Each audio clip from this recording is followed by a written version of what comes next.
Assalamualaikum warahmatullahi wabarakatuh. Waalaikumsalam warahmatullahi wabarakatuh. Mau nanya itu kalau kita itu arisan tuh, Didekatkan mic-nya Ibu ya. kita punya lagi arisan tapi belum dapat, kan udah dapat banyak tuh.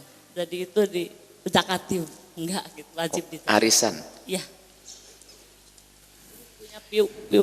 Punya piutang di toko, kita naruh nota di toko sampai yang jadi yang sepertinya 100 gitu, diam aja yang 100-nya, terus yang kesininya cash terus belanjanya tuh, terus yang 100-nya itu dijakatin enggak, yang diam di 100. tokonya tuh Kita naruh uang 100 sepertinya 100 juta. ya, yang diam di toko, yang nota yang diam Nota kita. ya. Nota ini menunjukkan apa itu? Uangnya di orang, barangnya di orang. Barangnya di orang, kita naruh piutang gitu di toko, terus yang kesininya sih dia kalau belanja kontan terus, jadi yang 100-nya itu dizakatin enggak. Jadi kita naruh nota di toko. Di toko. Kemudian kita mengambil lagi ke toko, membayar.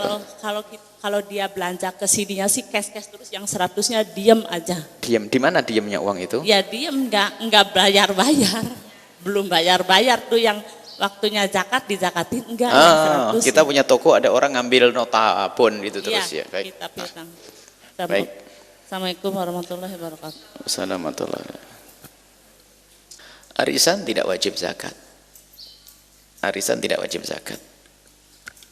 Karena zakatnya uang itu harus setelah berputar 1 tahun dan sampai nisab. Kalau uang itu wajib dizakati kalau sudah nginep 1 tahun. Kemudian nilainya tidak boleh kurang dari 50 juta atau kurang lebihnya. Seperti itu. Tahun ini ya, hari ini 2015, kita pulang dari Yaman, cerita tentang emas sebelum berangkat ke Yaman. Lah kok jauh beda harganya. Jadi setiap tahun kan ada perbedaan nilai emas. Kurang lebihnya 80 sampai 90 gram emas. Nilainya kurang lebihnya 50 juta. Jadi kalau ibu punya duit 50 juta nginep, berputar 1 tahun, syaratnya nginep 1 tahun, mencapai nilainya kurang lebihnya 50 juta, maka wajib dikeluarkan 2,5%. Tapi kalau nginepnya tidak sampai 1 tahun, tidak. Sehingga arisan tidak wajib mengeluarkan zakat, termasuk ibu jual aset, jual rumah, jual tanah, harganya 10 miliar. Banyak banget. Jual rumah harganya 10 miliar, maka ibu tidak wajib zakat. Sebab ibu jual rumah sendiri, bukan ibu jual beli. Cuman ada orang panitia zakat rakus, nggak bisa ngelihat orang punya duit. Dikit-dikit zakat, haram. Kita haram kepada orang, ngambil duitnya orang kaya juga haram kecuali dengan cara yang benar. Ngambil duitnya orang fakir juga Nah ini badan amil zakat kayaknya ini perlu belajar banyak. Sudah penyalurannya salah, ngambilnya juga salah. Nah ini bisa menjadi ini lembaga menuju neraka akhirnya. Penyalurannya salah. Orang fakir ditinggalkan untuk bangun rumah sakit, bangun sekolahan. Yang masuk rumah sakit bayar lagi. Orang fakirnya juga tetap malah didiskriminasi. Sekolahan bukan untuk bangun sekolah, berikan pada orang fakir tuh, pada amil zakat ini. Sudah ngambilnya salah, orang nggak wajib zakat. Jadi kita tidak boleh dolim kepada siapapun. Dolim ke orang kaya nggak boleh. Misalnya zakat fitrah saat ini, biarpun ibu punya duit triliunan, ibu zakat fitrahnya tetap 2,5 kilo. Jangan tantang orang kaya, ibu ini duitnya banyak, zakatnya 1 juta ya. Nggak ada, haram ngambil lebihnya. Kalau ada kelebihannya bilang ini adalah sunnah, tambahan sedekahnya mana? Boleh. Orang jual aset, dan ini ada beberapa media. Dan ini termasuk bukan orang jauh dari pergaulan kita. Ada zakat, katanya Pak. Orang jual aset, keluar zakat.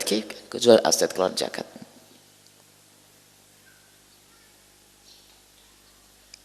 Pajak saja sudah bikin bermasalah. Kenapa? Karena zakat. Zakat ini aneh, dan kita melihat majalahnya ajib. Majalahnya bicara tentang zakat, tentang infak, tentang ini, Masya Allah. Ini kok betul-betul tamak dengan duitnya orang kaya. Kalau tidak wajib zakat, kita tidak akan mengatakan wajib zakat. Termasuk zakat profesi itu sendiri harus halus. Sekarang ibu-ibu gajinya 2 juta per bulan dipotong zakat. Zakat model apa itu? 5 juta saja belum.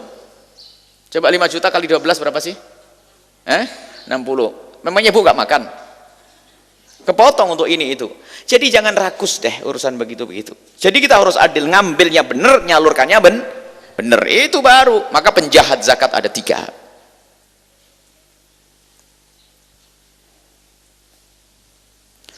Orang kaya nggak mau bayar zakat, penjahat zakat. Yang kedua, nggak ngerti ilmunya zakat, ngurusi zakat, neraka juga, na'udzubillah. Karena tadi ngambil duitnya orang kaya atau memberikan pada yang salah. Yang ketiga, nggak berhak nerima zakat, nerima zakat. Ini sama satu grup itu nanti. Ini hati-hati. Nggak berhak nerima zakat. Sama ini kalau zakat fitrah di kampung itu, kalau satu urusan gaya-gayaan semuanya ngaku kayak pengen kayak jadi orang kaya, jor-joran motor, televisi, ini semuanya gaya-gayaan. Tapi giliran pembagian zakat semua langsung jadi melarat semuanya. Sampai orang ngomong, "Buya, di RW saya itu dulu tuh sebetulnya yang dikatakan melarat itu cuma 20. Waktu giliran pembagian zakat kok jadi 100." Ini kejadian. Na'udzubillah. Orang tamak dengan urusan zakat. Baik. Kemudian itu zakatnya arisan. Kemudian uang yang diutang secara umum. Uang yang diutang sama uang yang dititipkan itu beda. Ibu punya duit 100 juta, cuman karena merasa tidak aman, Buya, di pondok kan aman. Saya titip duit 100 juta. Jadi saya tempat penitipan uang. Nah, ini. Karena saya tempat penitipan uang, maka saya tidak punya urusan untuk mengeluarkan zakat. Ibu yang mengeluarkan zakat karena duit ibu ada 100 juga, dititipkan.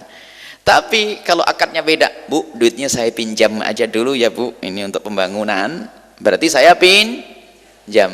Berarti kalau saya pinjam, ibu tidak wajib zakat. Karena kalau dititipkan berarti milik siapa? Milik ibu. Kalau dipinjamkan, saya punya hak untuk menggunakannya. Tinggal saya menggantikan dengan duit yang lain nanti sesuai dengan waktu yang dijanjikan. Beda.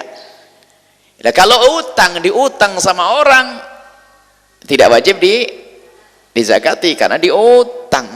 Tapi utang beneran, bukan utang bisnis. Kalau utang bisnis sebenarnya hanya menunda pembayarannya. Biasanya ngambil barang dulu, bayarnya minggu depan. Kalau urusannya waktu jangka pendek itu, kalau misalnya ada orang, saya ngutang barang ini 5 tahun, sudah keluar dari bab zakat ini. Jadi uang yang dihutang oleh seseorang tidak wajib kita zakati, tapi yang ngutang wajib zakat. Contohnya ibu, saya minjem duitnya ibu 200 juta. Karena duit sudah saya pinjam, ibu terlepas, tidak wajib menzakati. Karena duit sudah saya ambil alih, saya pinjam. Lah kok duit saya simpan di lemari, setiap tahun saya zakati. Setiap tahun saya zakati. Karena Pak, duit saya inepkan. Loh kok begitu ya, kok kejem ya, saya tidak pakai tapi hanya saya simpan. Lah gampang, agar kamu tidak wajib bayar zakat, kembalikan saja, beres. Kok susah? Ada orang pada mungkin cara berpikirnya bulat. Karena saya pinjam. Tapi kalau saya ditipi sama ibu, Buya saya titip duit 200 juta. Baik, titip. Makanya akad itu penting. Bina kalau dalam penitipan itu yadnya amanah. Selagi saya amanat, hilang tidak tanggung jawab saya. Sudah saya simpan, tak taunya ada perampok ngambil, tidak tanggung jawab saya. Karena saya penitipan.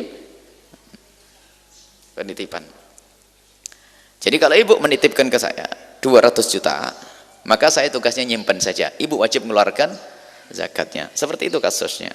Makanya yang diutang sama orang tidak wajib dizakati. Cuman ulama sebagian mengatakan wajib, sehingga jalan tengahnya adalah sunnah. Kalau mau dizakati boleh-boleh saja.